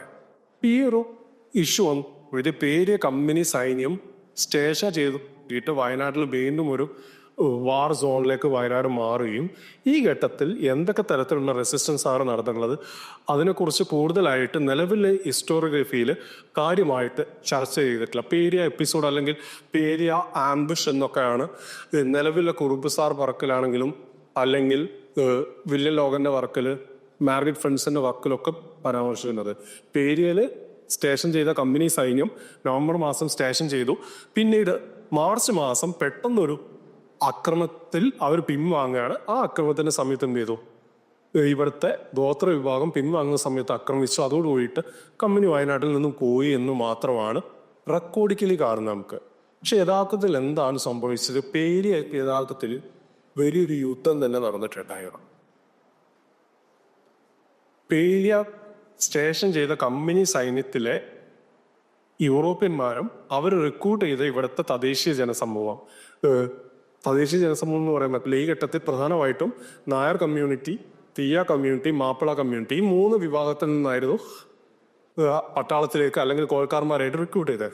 ഇവർ ക്യാമ്പ് ചെയ്ത പേരിയ റീജിയനിൽ കമ്പനിയും ഇവിടുത്തെ വയനാട്ടിലെ പഴശ്ശിരാജാവിന് വേണ്ടി എടച്ചന പുങ്കനും തലക്കര ചന്തു, പിന്നെ നടുക്കൊല്ലി കേളു എന്ന് പറയുന്ന ട്രൈബൽ കമ്മ്യൂണിറ്റിയിലെ വേരുണ്ട്, എടലക്കുഞ്ഞി മേഘയില്ലം ചന്തു എന്ന് പറയുന്ന ട്രൈബൽ കമ്മ്യൂണിറ്റിയിലെ വേരുണ്ട്. ഇങ്ങനെ ഒരുപാട് ട്രൈബൽ വാരിയേഴ്സും അതുപോലെ തന്നെ എടച്ചന കുങ്കന്റെ നേതൃത്വത്തിലുള്ള സൈന്യം, ഇതുകൂടാതെ ടിപ്പു സുൽത്താന്റെ സൈന്യവും ഫസ്റ്റ് ബേസ്ഡ് പഴശ്ശിരാജാവിനെ സഹായിച്ചായിട്ട് കൃത്യമായിട്ട് അപ്പൻ റിപ്പോർട്ടിൽ കാണാൻ സാധിക്കും. ഇവരുടെ നേതൃത്വത്തിലുള്ള സൈന്യം തമ്മിൽ വയനാട്ടിൽ ജനുവരി മുതൽ മാർച്ച് വരെ നിരന്തരം യുദ്ധത്തിൽ ഏർപ്പെടുകയും ഇതിന്റെ ഭാഗമായിട്ട് കമ്പനി വർഷത്തിൽ നിന്നും ഔദ്യോഗിക കണക്കുകൾ പ്രകാരം തന്നെ 2000-ലേറെ വ്യക്തികൾ മരണപ്പെട്ടിട്ടുണ്ട്. ഒന്ന് ആലോചിച്ചു, വയനാട്ടിൽ നിന്ന് ഇംഗ്ലീഷ് ഈസ്റ്റ് ഇന്ത്യ കമ്പനിയുമായിട്ട് നടന്ന യുദ്ധത്തിൽ ഒഫീഷ്യൽ റിപ്പോർട്ട് എടുത്ത് നോക്കുമ്പോൾ തന്നെ 2000-ലേറെ സൈനികർ മരണപ്പെട്ടിട്ടുണ്ട് കമ്പനി പക്ഷത്ത്. അത് മുഴുവൻ യൂറോപ്യന്മാരല്ല, കാരണം അവർ റിക്രൂട്ട് ചെയ്ത പല സൈനികരുമുണ്ട്. ഈ യുദ്ധങ്ങളിൽ മരിച്ച ആളുകളെ കുറിച്ച് കമ്പനി കാര്യമായിട്ട് എവിടെയും പരാമർശിക്കുന്നില്ല. അതിനുള്ള റീസൺ എന്ന് പറയുന്നത് കമ്പനിക്ക് ഒരു നാണക്കേടാണ്. കാരണം ഇത്രയും വലിയൊരു യുദ്ധത്തിൽ പരാജയപ്പെട്ടു എന്നുള്ളത് കമ്പനിക്ക് എവിടെയും പറയാൻ താല്പര്യം ഉണ്ടായിരുന്നില്ല. 1797 ജനുവരി മുതൽ മാർച്ച് മാസത്തിൽ 2 എണ്ണം, ഇങ്ങനെ 3 യുദ്ധങ്ങൾ അല്ലെങ്കിൽ ബാറ്റിൽസ്. ഈ ബാറ്റിലുകളിലൊക്കെ വയനാട്ടിലെ പ്രകൃതിയാണ് പ്രധാന പങ്ക് വഹിച്ചിട്ടുള്ളത്. എടുത്തു നോക്കിക്കഴിഞ്ഞാൽ മരണപ്പെട്ട ആളുകളുടെ ഡീറ്റെയിൽസ് ലോഗന്റെ വർക്കിൽ ജനുവരിയിൽ നടന്നതിൽ ഏകദേശം 13 ആളുകളാണ് മരണപ്പെട്ടെങ്കിൽ അവസാനം നടന്നതിൽ 1100 ആളുകൾ മരണപ്പെട്ടതായിട്ട് കാണില്ല. വില്യൻ ലോഗന്റെ മലബാർ ബാനല് പുസ്തകം തന്നെ എടുത്തു നോക്കിക്കഴിഞ്ഞാൽ അതിൽ ഈ ഘട്ടത്തെ പരാമർശിക്കുന്ന സമയത്ത് വേറൊരു ഭാഷയിൽ ഒരു റൈറ്റിംഗ് കാണാൻ സാധിക്കും. നിങ്ങൾ ജസ്റ്റ് സ്കാൻ ചെയ്ത് ഗൂഗിൾ ട്രാൻസ്ലേറ്ററിൽ ഇട്ട് നോക്കിക്കഴിഞ്ഞാൽ അത് പോർച്ചുഗീസ് ലാംഗ്വേജിലാണ് ഇട്ടത്. അവിടെ പറയുന്നത് ടിപ്പുവിൻ്റെ ഒരു സീക്രട്ട് ആയിട്ടുള്ള കത്താണ്. ആ കത്തിൽ പറയുന്നത് ഏകദേശം 3000-ഓളം ആളുകൾ അവസാനം നടന്ന പോരാട്ടത്തിൽ കമ്പനി പക്ഷത്തിൽ നിന്നും മരണപ്പെട്ടിട്ടുണ്ടായിരുന്നു. ഇപ്പം ഇത് അന്വേഷിച്ചുകൊണ്ട് പേരിയയിൽ പോയ സമയത്താണ് പേരിയയിൽ ഒരു സ്ഥലപ്പേരുള്ളത് പടമണക്കി എന്നാണ്. അതായത് ഈസ്റ്റ് ഇന്ത്യ കമ്പനി സ്റ്റേഷൻ ചെയ്ത സൈന്യത്തെ തിരിച്ചു കൊടുത്ത സ്ഥലത്തിന്റെ പേര് പടമണക്കി എന്നാണ്. ഇങ്ങനെ യുദ്ധം നടന്ന സ്ഥലങ്ങൾ ഇന്നും പേരിയയിലുണ്ട്. ഈ യുദ്ധങ്ങൾ അല്ലെങ്കിൽ പോരാട്ടങ്ങൾക്ക് കമ്പനി സൈന്യവും മരണപ്പെടാനുള്ള ഏറ്റവും പ്രധാന കാരണം ഇവർക്ക് ഈ കോടയിൽ നിന്നും എവിടെ നിന്നാണ് അക്രമം വരുന്നത് കൃത്യമായിട്ട് അറ്റാക്ക് ചെയ്യുന്നത് മനസ്സിലാവുന്നില്ല. അമ്പും വില്ലും ഉപയോഗിച്ചുകൊണ്ട് കൃത്യമായിട്ടുള്ള അറ്റാക്ക് വരുന്നുണ്ട്, തോക്ക് വരുന്നുണ്ട്, പിന്നെ വരുന്ന കെണിയമ്പാണ്. കെണിയമ്പ് എന്ന് പറഞ്ഞു കഴിഞ്ഞാൽ ഒരു വള്ളി കെട്ടി കൃത്യമായിട്ട് സെറ്റാക്കി കഴിഞ്ഞാൽ ഒരു ട്രാപ്പാണ്. അത് വള്ളി കട്ട് ചെയ്ത് കഴിഞ്ഞാൽ ഒരേ സമയം ഒരുപാട് അമ്പുകൾ എന്ത് ചെയ്യും കഴിയും. അത്തരത്തിലുള്ള ഫെസിലിറ്റികൾ ഉള്ളത് കൊണ്ടല്ല കമ്പനി സൈന്യത്തിന് കൃത്യമായിട്ട് ഇവരെ റെസിസ്റ്റ് ചെയ്യാൻ സാധിച്ചില്ല. മാത്രമല്ല ടിപ്പു വരികയും ചെയ്യുന്നുണ്ട്. പേരിയ പള്ളിയുടെ അവിടെ പോയി കഴിഞ്ഞാൽ ടിപ്പുവിന്റെ കുറിച്ചുള്ള ഡീറ്റെയിൽസ് ആ പള്ളിയിൽ അവർ പറഞ്ഞുതരും. തൊട്ടടുത്തുള്ള ക്ഷേത്രത്തിൽ പഴശ്ശിരാജാവ് ക്യാമ്പ് ചെയ്തു. ഇത്തരത്തിലുള്ള 3-ാം മൈസൂർ യുദ്ധത്തിൽ ഇവർ രണ്ടുപേരും ഓപ്പോസിറ്റ് സൈഡിലാണെങ്കിൽ 1797 കൃത്യമായിട്ട് ഒരേ സൈഡിലായിരുന്നു. ഇത് കൂടാതെ തലശ്ശേരി രേഖകൾ കൃത്യമായിട്ട് എഡ്സന പൊങ്കൻ ടിപ്പു സുൽത്താനൊക്കെ അടുത്ത് പോയിട്ട് ആയുധം വാങ്ങിയതിനെ കുറിച്ചുള്ള ഒക്കെ കറസ്പോണ്ടൻസ് കാണാൻ സാധിക്കും. ഈ യുദ്ധത്തിൽ കമ്പനി പരാജയപ്പെട്ടതാണ് യഥാർത്ഥത്തിൽ 1-ാം അല്ലെങ്കിൽ ഫസ്റ്റ് ഫേസ് പഴശ്ശി യുദ്ധത്തിൻ്റെ ഫസ്റ്റ് ഫേസ് ഒന്നാം ഘട്ടം ട്രീറ്റി സൈൻ ചെയ്യാനുള്ള കാരണം ഈ യുദ്ധത്തിൽ കമ്പനി പരാജയപ്പെട്ടായിരുന്നു. അതിൽ മരണപ്പെട്ട വ്യക്തികൾ മേജർ കാമറൂൺ ഉൾപ്പെടെ ഉള്ള വ്യക്തികളാണ്. ഇതിൽ കാണിക്കുന്ന കുറിച്യരുടെ പീച്ചാത്തിയാണ്. ഇങ്ങനെ പലതരത്തിലുള്ള ആയുധങ്ങൾ ഇവർ ഉപയോഗിച്ചിട്ടുണ്ടായിരുന്നു. മരണപ്പെട്ട ആളുകളെ കുറിച്ചും മറ്റു ഡീറ്റെയിൽസും സമയമില്ലാത്തതുകൊണ്ട് നമുക്ക് പിന്നീട് ചർച്ച ചെയ്യാം. ഇങ്ങനെ സണ്ണി 97 ക്രീറ്റ് സൈൻ ചെയ്യുന്നു. അതിനുശേഷം വീണ്ടും സെക്കൻഡ് ഫേസ് ആരംഭിക്കുന്നത് 1800-കളിലാണ്. 1799 ആര് മരണപ്പെടുകയാണ്? ടിപ്പു സുൽത്താൻ 4-ാം മൈസൂർ യുദ്ധത്തിൽ മരണപ്പെടുന്നു. ഇതോടുകൂടിയിട്ട് വീണ്ടും വയനാട് ഒരു ചോദ്യചിഹ്നമായിട്ട് വരികയാണ്. പഴശ്ശിരാജാവുമായിട്ട് ബന്ധപ്പെട്ട ട്രീറ്റി ഓൾറെഡി സൈൻ ചെയ്തു കഴിഞ്ഞു. വയനാട് ബ്രിട്ടീഷുകാർക്ക് കൺട്രോൾ കിട്ടി. പക്ഷെ വയനാട്ടിലെ മലബാർ ജില്ലയ്ക്ക് പകരം ഒന്നെങ്കിൽ ജോഷി സാർ ഇപ്പോൾ ചർച്ച ചെയ്യാൻ പോകുന്ന നീലഗിരി ജില്ലയുടെ ഭാഗമായിട്ടോ അല്ലെങ്കിൽ സൗത്ത് കേരളയുടെ ഭാഗമായിട്ടോ മാറ്റാനാണ് ഈസ്റ്റ് ഇന്ത്യ കമ്പനി തീരുമാനിച്ചത്. പക്ഷെ ഇതിനെതിരെ റെസിസ്റ്റൻസ് വരുന്നു. പഴശ്ശിരാജാവ് സമരത്തിന് വെക്കുന്നു. വയനാട്ടിലെ ഗോത്ര വിഭാഗവും സമരത്തിനാവും. വയനാട്ടിലെ ഗോത്ര വിഭാഗം കൃത്യമായിട്ട് പറയുന്നുണ്ട്, ഇത് ഞങ്ങളുടെ മണ്ണാണ്, ഞങ്ങൾ ഇവിടെ നിന്ന് എന്തില്ല, ഒരിക്കലും പോയില്ല, നിങ്ങളാണ് ഇവിടെ കടന്നു കയറി വന്നത്. ബ്രിട്ടീഷുകാർക്ക് പ്രത്യേകിച്ച് കുറിച്ച കമ്മ്യൂണിറ്റിയിലൊക്കെ നെഗൽ എന്ന് പറയും. അവരുടെ ആൻസിസ്റ്റേഴ്സ് അവരുടെ ശരീരത്തിൽ വരുന്ന വേളയിൽ കൃത്യമായിട്ട് ഇത്തരം സ്റ്റേറ്റ്മെന്റ് തരാറുണ്ടെന്ന് റെക്കോർഡ് ചെയ്ത് വെച്ചിട്ടുണ്ട്. ഇത്തരത്തിലുള്ള ഇതിന്റെ ഭാഗമായിട്ട് നമ്മൾ നോക്കുകയാണെങ്കിൽ സെക്കൻഡ് ഫേസിൽ പ്രധാനമായിട്ടും വയനാട് പിടിച്ചെടുക്കാൻ കമ്പനി സൈന്യം ശ്രമം നടത്തുന്നുണ്ടെങ്കിലും നടക്കുന്നില്ല. 1800 തുടങ്ങിയ 2-ാം സമരത്തിലും വയനാട്ടിൽ എന്തൊക്കെ മാറ്റങ്ങളാണ് ഉണ്ടായിട്ടുള്ളത് എന്ന് നോക്കാം. 1800 പഴശ്ശി റിവോൾട്ടിന്റെ സെക്കൻഡ് ഫേസ് സ്റ്റാർട്ട് ചെയ്ത സമയത്ത് ഏറ്റവും പ്രധാനപ്പെട്ട യുദ്ധം നടന്നിട്ടുള്ളത് പരമന സ്കൂളിൽ കേന്ദ്രീകരിച്ച്. ഇന്ന് പരമന സ്കൂളിലുള്ള പരമര കോട്ടയിലാണ്. ഈ പരമര കോട്ട അല്ലെങ്കിൽ ഇംഗ്ലീഷ് ഈസ്റ്റ് ഇന്ത്യ കമ്പനിയുടെ ഔട്ട് പോസ്റ്റ് ആയിരുന്നു പരമന കോട്ട എന്ന് പറയുന്നത്. വയനാട്ടിൽ കോട്ട എന്ന പേരിൽ ഒരുപാട് സ്ഥലനാമങ്ങൾ നമുക്ക് കാണാൻ സാധിക്കും.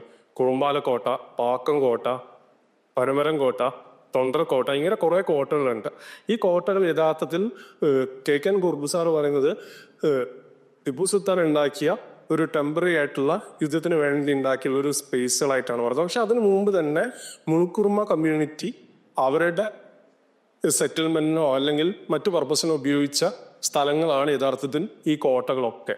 ഈ സ്ഥലങ്ങളൊക്കെ മുൾക്കുറുമ കമ്മ്യൂണിറ്റി ആയിട്ട് ലിങ്ക്ഡ് ആണെന്ന് നമുക്ക് പ്ലേസിങ്സിന് വർക്ക് ചെയ്ത് കഴിഞ്ഞാൽ സാധിക്കും. അവരുടെ പാട്ടുകളിലൊക്കെ കാണുന്നുണ്ട്. ഇത്തരത്തില് 2-ാം യുദ്ധത്തിലോ 1802 പനമരം സ്കൂള് നിലനിന്നൊരു സ്ഥലത്താണ് പനമരം കോട്ട ഉണ്ടായിരുന്നത്. ഈ കോട്ട അല്ലെങ്കിൽ ബ്രിട്ടീഷുകാരുടെ ഔട്ട് പോസ്റ്റ് തലക്കൽ ചന്തുവിന്റെ നേതൃത്വത്തിലുള്ള ഈസ്റ്റ് പഴശ്ശിരാജാവിന്റെ സൈന്യം ആക്രമിക്കും. ഇത് ഒരു 20-ാം നൂറ്റാണ്ടിലെ പനമരത്തിന്റെ ഒരു ഫോട്ടോ ആണ്. ഡച്ച് ആർക്കൈവ്സ് നേരത്താണ്. അന്ന് പാലമൊന്നും ഉണ്ടായിരുന്നില്ല. പനമരം പള്ളി നിങ്ങൾക്ക് ആ ബാക്ക്ഗ്രൗണ്ടിൽ കാണാൻ സാധിക്കും. കടവും ഒക്കെ കാണാം. അപ്പൊ ഇത്തരത്തില് പനമരം സ്കൂൾ കണ്ടിട്ടുണ്ടല്ലോ അധികം ആളുകളും.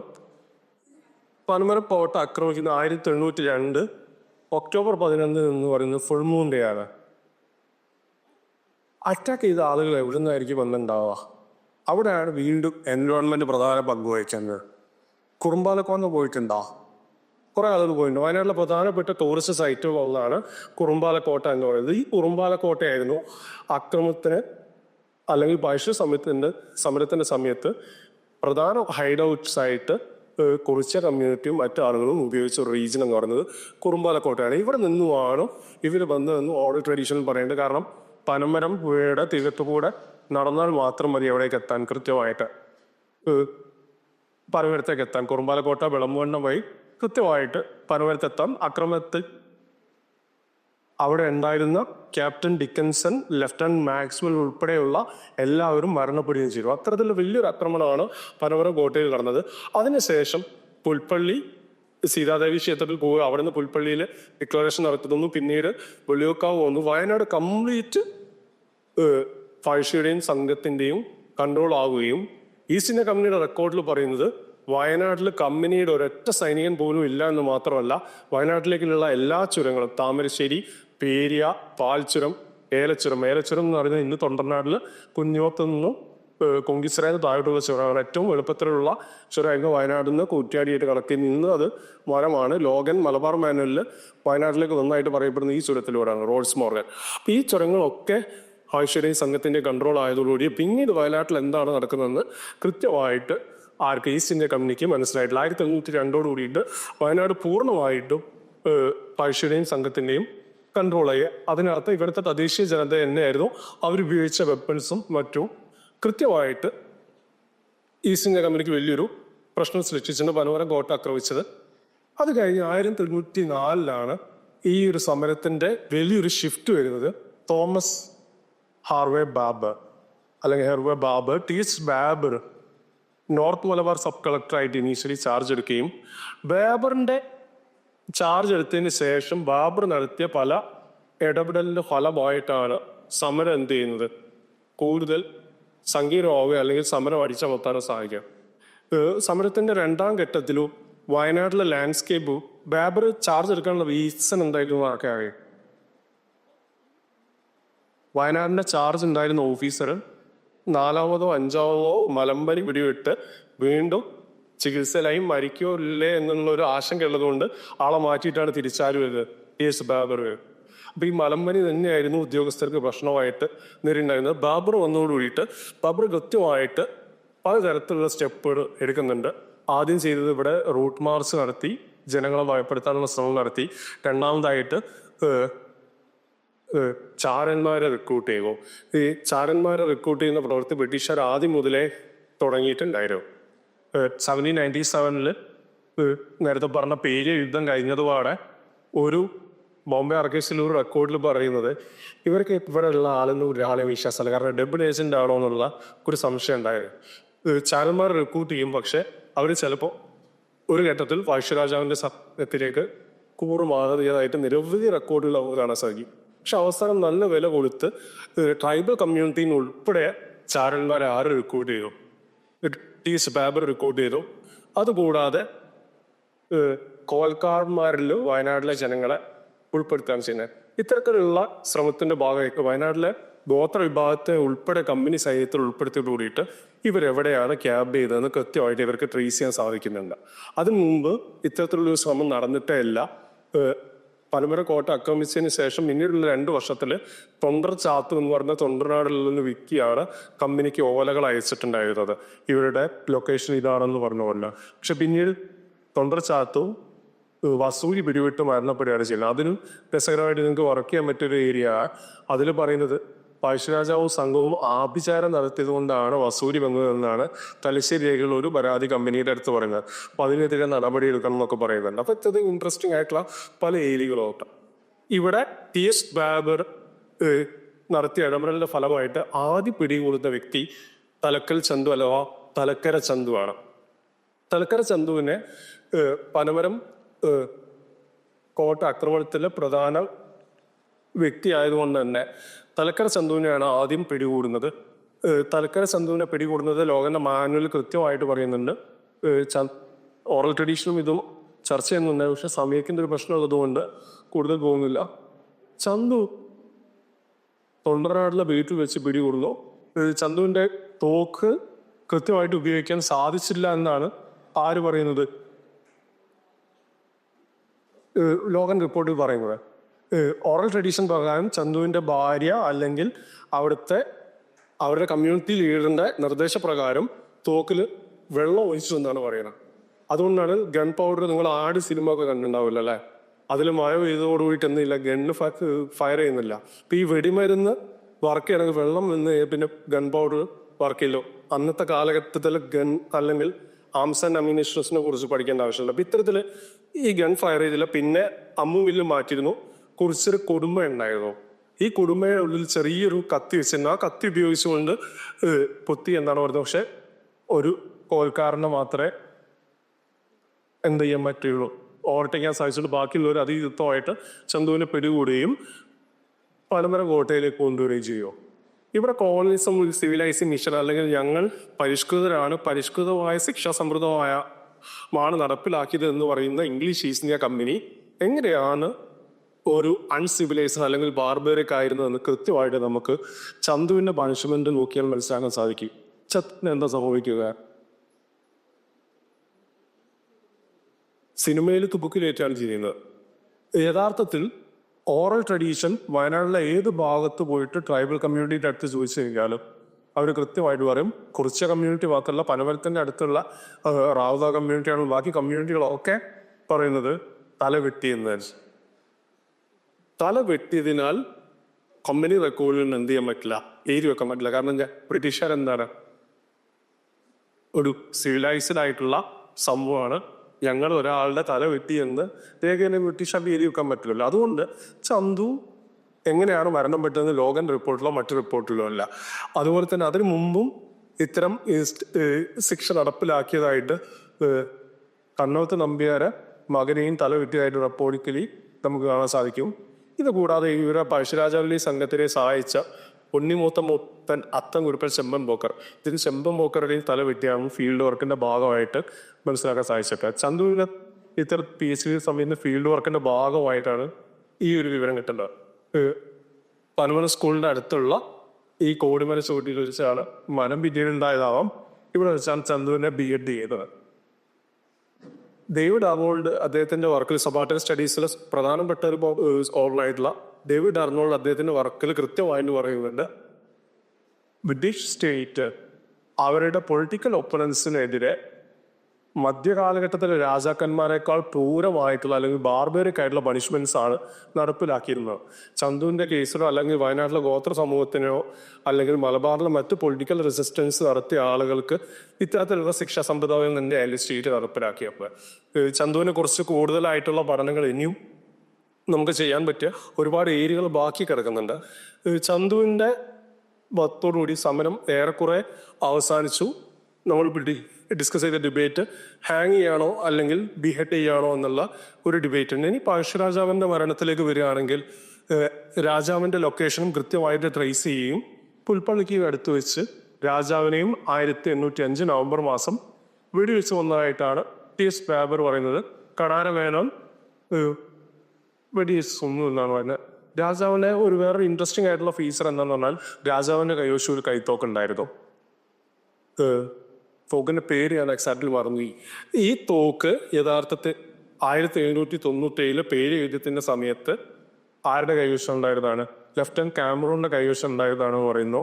അത് പിന്നീട് കൈമാറി പഴശ്ശിരാജാവിന്റെ അടുത്തെത്തി. രാജാവ് വധിക്കപ്പെട്ടതോടുകൂടിയിട്ട് അത് കണാരമേനോന്റെ അടുത്തെത്തി, രാജാവിന്റെ വയസ്സ്. ഈ കണാരമേനോൻ പിന്നീട് കുറിച്ച് കലാപം അടിച്ചമർത്താൻ വരുമ്പോഴും സമരം അടിച്ചമർത്താൻ വരുമ്പോഴും ഈ തോക്കുമായിട്ട് എഴുതും. അപ്പം ഇൻട്രസ്റ്റിംഗ് ആയിട്ടുള്ള പല മേഖലകൾ നമുക്ക് ഇങ്ങനെ വർക്കുകൾ കാണാൻ സാധിക്കും. രാജാവിനെ 1805 വധിച്ചോട് കൂടിയിട്ട് അതിന് ശേഷം മാത്രമാണ് വയനാട്ടിൽ ഒരു ലാൻഡ് റവന്യൂ സെറ്റിൽമെന്റ് നടപ്പിലാക്കാൻ തുടങ്ങുന്നത്. നമ്മൾ റൈത്ത് വാരിയെ കുറിച്ചൊക്കെ അവിനാഷ് പലേലിന്റെ വർക്കിലൊക്കെ റീസെന്റ് ആയിട്ട് ഡീറ്റെയിൽ ആയിട്ട് ചർച്ച ചെയ്യുന്നുണ്ട്. പക്ഷെ വയനാട്ടിലും ബാബറിന്റെ റിപ്പോർട്ടിൽ പറയുന്നുണ്ട്, ബാബർ ചാർജ് എടുത്ത് 2 മാസത്തോളിൽ തന്നെ ഒന്നിലേറെ തവണ മലമ്പനി ബാധിക്കപ്പെടുകയും മരണത്തിന്റെ വക്കിലെത്തിയിട്ടുണ്ട്. അതുകൊണ്ട് ലാൻഡ് കൃത്യമായിട്ട് സർവേ ചെയ്യാനൊന്നും എന്നെ കൊണ്ട് പറ്റില്ല. എന്ത് ചെയ്തു? ഇവിടുത്തെ ആളുകൾക്ക് തന്നെ നികുതി കളക്ട് ചെയ്യാൻ ബാബർ അനുവദിച്ചു കൊടുക്കുകയാണ്. ഇതിന്റെ ഭാഗമായിട്ട് നടന്ന എക്സ്പ്ലോയിറ്റേഷനും മറ്റുമാണ് പിന്നീട് എന്ത് ചെയ്യുന്നത്, ഇത് കുറിച്ച റിവോർട്ടിലേക്ക് എത്തിക്കുന്നത്. കുറിച്ച റിവോർട്ടിനെ കുറിച്ച് നോക്കുകയാണെങ്കിലും നിലവിൽ നമ്മളെ ധാരണയ്ക്ക് അപ്പുറത്തേക്കായിട്ടുള്ള പല കാരണങ്ങളാണ്. ഒന്നാമതായിട്ട് നോക്കുകയാണെങ്കിൽ ഇവരുടെ എക്സ്പ്ലോയിറ്റേഷൻ ഉണ്ട്, അടിമത്തം വലിയൊരു പ്രശ്നമായിട്ട് വരുന്നുണ്ട്. ഇവിടെ ഞാൻ നേരത്തെ പറഞ്ഞ തരത്തിൽ കാസ്റ്റ് സ്ലേവറി ഒരു സ്ഥലത്ത് നിൽക്കുമ്പോൾ, രണ്ടാമതായിട്ട് ഈസ്റ്റ് ഇന്ത്യ കമ്പനിക്ക് അവരുടെ അഞ്ചരക്കണ്ടി പോലുള്ള പ്ലാന്റേഷനുകളിൽ സിനമൺ പ്ലാന്റേഷനുകളിൽ ഇല്ല, ലേബറേഴ്സ് ഇല്ല. അപ്പോൾ അവർ ചെയ്തിരുന്ന ഒരു പ്രവൃത്തി ഇവിടുത്തെ അടിമ വ്യാപാരത്തെ കുറിച്ച് ഡീറ്റെയിൽ ആയിട്ട് വിനിൽ പോൾട്ട് അടിമ കേരളത്തിന്റെ അദൃശ്ചരിത്രത്തിൽ ചർച്ച ചെയ്യുന്നുണ്ട്. വയനാട്ടിലടക്കമുള്ള ഗോത്ര വിഭാഗത്തിലടക്കമുള്ള കുട്ടികളെ പിടിച്ചു കൊണ്ടുപോയിട്ട് ഭക്ഷണം നൽകും. നമ്മൾ ഭ്രഷ്ടനെ കുറിച്ച് അറിയാം. അന്ന് ഇവിടെ നിലനിന്ന ജാതി വ്യവസ്ഥ അനുസരിച്ച് ഒരു കുട്ടി അല്ലെങ്കിൽ ഒരു കാസ്റ്റിലുള്ള ഒരാൾ വേറൊരു കാസ്റ്റിലുള്ള ആളുടെ കൂടെ ഇരുന്ന് ഭക്ഷണം കഴിച്ചു കഴിഞ്ഞാൽ ഔട്ട് കാസ്റ്റ് ചെയ്യപ്പെടും. കാസ്റ്റ് വലിയ തരത്തിൽ പൊളിറ്റിക്കലി ഭാഗവഹിച്ചിട്ടുണ്ട്. ഇപ്പൊ തലക്കൽ ചന്തു അല്ലെങ്കിൽ പഴശ്ശി റിവോൾട്ടിനെ സംബന്ധിച്ച് പോകുമ്പോൾ ഗോത്ര വിഭാഗത്തിലെ പല ആളുകളും പോരാളികൾക്കും അവരുടെ വീട്ടിൽ അവർ അംഗീകരിക്കുന്നുണ്ടെങ്കിൽ തലക്കര ചന്തുവിനെ അവർ വീട്ടിലേക്ക് എന്ത് ചെയ്യുന്നില്ല, അവരുടെ തറവാട്ടിൽ എന്നും അവർ കൊണ്ടുപോയി പ്രതിഷ്ഠിച്ചില്ല. കാരണം ചന്തുവിൻ്റെ ഒരു പ്രശ്നം, ചന്തു ബാക്കിയുള്ള കമ്മ്യൂണിറ്റിയിലുള്ള ആളുകളെ കൂടിയിരുന്നു ഭക്ഷണം കഴിച്ചു, അതുകൊണ്ട് എന്ത് ചെയ്തിട്ടുണ്ട്, ഒരു ഭ്രഷ്ട് പ്രശ്നം വരുന്നുണ്ട്. ഇപ്പം ഇത്തരത്തിലുള്ള ഔട്ട്കാസ്റ്റ് അല്ലെങ്കിൽ കാസ്റ്റ് എങ്ങനെ വാക്ക് ചെയ്തു എന്നുള്ളത് കൃത്യമായിട്ട് ബോളിവുഡ് സ്റ്റേറ്റിൽ ഈ പണിഷ്മെന്റ് മേഖലയിൽ വലിയ പവർഫുൾ ആണ്. ഇവിടുന്ന് ഒരാൾ നാട് കടത്തുക എന്ന് പറഞ്ഞു കഴിഞ്ഞാൽ ആ വ്യക്തി യഥാർത്ഥത്തിൽ മരണപ്പെട്ടു എന്ന് തന്നെ, അല്ലെങ്കിൽ വധശിക്ഷയ്ക്കാൾ അപ്പുറത്ത് പവർഫുള്ളായ. കാരണം ഒരു ട്രൈബൽ കുറച്ച് കമ്മ്യൂണിറ്റിയിൽ ഒരാളെ നാട് കടത്തിയതിനെ കുറിച്ച് നമുക്ക് റെക്കോർഡിക്കലി കാണാൻ സാധിക്കും. ഈ വ്യക്തി പിന്നീട് തിരിച്ചു വന്നാൽ വീട്ടുകാരെന്ത് ചെയ്യില്ല, സ്വീകരിക്കില്ല, സ്വത്തിൽ അവകാശമില്ല. ഇത്തരത്തിലുള്ള വലിയ കോംപ്ലക്സ് ആയിട്ടുള്ള ഇഷ്യൂസ് ഉണ്ട്. ഇപ്പം ഈ ഇഷ്യൂ അവിടെ വർക്ക് ചെയ്യുന്നുണ്ട്. വയനാട്ടിലെ തദ്ദേശീയ ജനസമൂഹം കാസ്റ്റ് ഇഷ്യൂ ഉള്ളതിനാൽ തന്നെ ഇത്തരത്തിൽ കുട്ടികളെ പിടിച്ചുകൊണ്ടുപോയി അടിമകളായിട്ട് എന്ത് ചെയ്തിരുന്നു, പലതരത്തിലുള്ള ജോലി എടുപ്പിച്ചിട്ടുണ്ടായിരുന്നു. ഇത് പരിഹരിക്കണം എന്ന് പറഞ്ഞിട്ടുണ്ടായിരുന്നു. പിന്നെ മോണോപ്പൊടി, പിന്നെ നിങ്ങൾക്കറിയാം ക്യാഷിന്റെ ഇഷ്യൂ, ഇത്തരത്തിലുള്ള പല ഇഷ്യൂസ് ഉള്ളതിനാൽ കുറച്ച് റിപ്പോർട്ട് നടക്കുന്നു. റിവോൾട്ട് 1812 അടിച്ചമർത്തി എന്നാണ് നിലവിലെ എക്സിസ്റ്റിംഗ് ഹിസ്റ്റോഗ്രഫിയിൽ പറഞ്ഞു നിൽക്കുന്നത്. യഥാർത്ഥത്തിൽ 1812 കൊച്ച റിവോൾട്ടിനെ കുറിച്ച് വലിയ തരത്തിലുള്ള സ്റ്റഡീസ് ആവശ്യമില്ല. കാരണം 1812 റിവോൾട്ട് അടിച്ചമർത്തുകയല്ല ചെയ്തു. അതിനെക്കുറിച്ച് ഇന്ത്യൻ ഹിസ്റ്ററി കോൺഗ്രസിൽ ഒരു പേപ്പർ ചെയ്തു. കുറച്ചുകൂടി ഒരു വർക്ക് ഞാൻ ചെയ്തുകൊണ്ടിരിക്കുക. കാരണം നമ്മൾ നോക്കുന്ന സമയത്താണ് മനസ്സിലാവുന്നത് 1812 റിവോൾട്ട് അടിച്ചമർത്തുകയല്ല ചെയ്തത്, മറിച്ച് ഇവരാവശ്യപ്പെട്ട പല ആവശ്യങ്ങളും അംഗീകരിക്കുകയാണ് ചെയ്യുന്നത്. 1812 റിവോൾട്ട് കൂടി കഴിഞ്ഞതോടു കൂടിയിട്ട് എന്താണ് സംഭവിക്കുന്നത് വെച്ചാൽ സിവിലൈസിങ് നേഷൻ. വയനാട് എന്ന് പറയുന്ന പ്രദേശം വയനാടിന്റെ ജനങ്ങളെ മാത്രമല്ല ഡിസിപ്ലിൻ ചെയ്യേണ്ടത്, മറിച്ച് ലാൻഡ്സ്കേപ്പ് കൂടി ഡിസിപ്ലിൻ ചെയ്യാം. കാരണം വയനാട്ടിലെ ഈ ഭൂമിയിൽ നിന്നുമാണ് പലതരത്തിലുള്ള അസുഖങ്ങൾ വരുന്നത്, യൂറോപ്യന്മാർ മരണപ്പെടുന്നത്. ഇവർ റബൽസ് ഹൈഡ് ഔട്ട് ആയിട്ട് എടുക്കുന്ന മേഖലകൾ കമ്പനി സൈന്യം ഐഡന്റിഫൈ ചെയ്യുക. ഇങ്ങനെ ഐഡന്റിഫൈ ചെയ്ത ഫസ്റ്റ് സ്പോട്ടുകൾ ഒന്ന് കുറുമ്പാലക്കോട്ടയാണ്. കുറുമ്പാലക്കോട്ടിൽ എന്ത് പോയി കഴിഞ്ഞാൽ നമുക്ക് കാര്യമായിട്ട് ഒരു മരങ്ങളും കാണാൻ സാധിക്കില്ല. അന്ന് ഒരാൾക്ക് കയറി പോകുന്ന അടക്കം ബുദ്ധിമുട്ടാവുന്ന തരത്തിൽ മരങ്ങൾ അത്രയും തിങ്ങി നിറഞ്ഞ പ്രദേശം ആ കൂപ്പിന് കംപ്ലീറ്റ് വെട്ടി നിരത്തി. കാരണം എന്താണെന്ന് വെച്ചാൽ കമ്പനിയുടെ കുതിരപ്പുറത്ത് കയറിയിട്ട് അവർക്ക് എന്ത് ചെയ്യാം, കുന്നിന്റെ മുകളിൽ കയറാം. ഈ കുന്ന് കംപ്ലീറ്റ് ആയിട്ട് ക്ലിയർ ചെയ്യണം. ഇങ്ങനെ റബൽസ് ഹൈഡ് ഔട്ട് ആയിട്ട് എടുത്ത സ്ഥലങ്ങളിലേക്ക് കൃത്യമായിട്ട് എത്തിച്ചേരാനുള്ള പ്രക്രിയ ആരംഭിക്കുകയും കുന്നുകൾ ഇടിച്ച് നിരത്തുകയും ചെയ്തു. പിന്നീട് മലമ്പനിക്കെതിരെയുള്ള പല സ്റ്റെപ്പുകളും, അതായത് വയനാട്ടിലെ ജനങ്ങൾ മാത്രമല്ല പ്രകൃതി ഡിസിപ്ലിൻ ചെയ്യണം എന്നുള്ള പ്രോസസ്സിന്റെ ഭാഗമായിട്ടാണ് പ്ലാന്റേഷൻ ഇക്കോണമിയിലടക്കം വരുന്ന സമയത്ത് വലിയ തരത്തിലുള്ള ഇളവുകൾ, ലാൻഡിലൊക്കെ ഇളവുകൾ വയനാട്ടിലാക്കി യൂറോപ്യൻ പ്ലാന്റേഴ്സ് എന്ന് ജോഷി സാർ അതിനെക്കുറിച്ച് കൂടുതലായിട്ട് ഡിസ്കസ് ചെയ്യുമ്പോൾ വയനാട്ടിലൊരു ഇൻഡിജിനസ് ആയിട്ടുള്ള പീപ്പിള് റെസിസ്റ്റൻസിൽ അവർക്ക് ഏറ്റവും കൂടുതൽ പവർഫുൾ ആയിട്ട് യൂസ് ചെയ്ത പോഡ് എന്ന് പറയുന്നത് വയനാട്ടിലെ പ്രകൃതി തന്നെയായിരുന്നു. ഈ പ്രകൃതിയെയാണ് പിന്നീട് യൂറോപ്യന്മാർ എന്ത് ചെയ്യുന്നത്, ടാർഗറ്റ് ചെയ്ത് പലതരത്തിലും മാറ്റുന്നത്. ഇവിടെ കൃത്യമായിട്ടുള്ള റോഡുകൾ വരുന്നു, പ്ലാന്റേഷൻ ഇക്കോണമി വരുന്നതോടുകൂടിയിട്ട് എല്ലാ സ്ഥലത്തേക്കും കൃത്യമായിട്ട് അസസ് ചെയ്യാൻ സാധിക്കുന്നു. ജനങ്ങളുടെ ജോലികൾ അല്ലെങ്കിൽ പല തരത്തിലുള്ള മാറ്റങ്ങൾ വരും. ഇപ്പൊ എത്നോഗ്രാഫേഴ്സ് വരുന്നതോട് കൂടിയിട്ട് ഓരോരോ കമ്മ്യൂണിറ്റിയുടെയും ജോലി എത്താണെന്ന് കൃത്യമായിട്ട് അവരെ ഐഡന്റിഫൈ ചെയ്യും. വയനാട്ടില് ഒരു പ്ലാന്റേഷൻ തുടങ്ങുന്ന സമയത്ത് ആ കാട് വെട്ടിത്തെളിക്കാൻ ഇന്ന ഗോത്ര വിഭാഗത്തിന് നമുക്ക് ഉപയോഗിക്കാം എന്ന് പറഞ്ഞ് കൃത്യമായിട്ട് അവർ ആ ഫയലുകൾ നമുക്ക് കറസ്പോണ്ടൻസ് കാണാൻ സാധിക്കും. ഇത്തരത്തിൽ ഒരു ഡിസിപ്ലിനറി മെക്കാനിസത്തിലേക്ക് വയനാട്ടിലെ ജനങ്ങൾ മാത്രമല്ല ലാൻഡ്സ്കേപ്പും കൂടി വന്നിട്ടുണ്ട് എന്ന് മാത്രം പറഞ്ഞുകൊണ്ട് എന്നെ ഇവിടെ ക്ഷണിച്ച വകുപ്പ് മേധാവിക്ക് സുജു ടീച്ചറിന്റെ എല്ലാവരും നന്ദി പറഞ്ഞുകൊണ്ട് അവസാനിപ്പിക്കുന്നു. നന്ദി, നമസ്കാരം.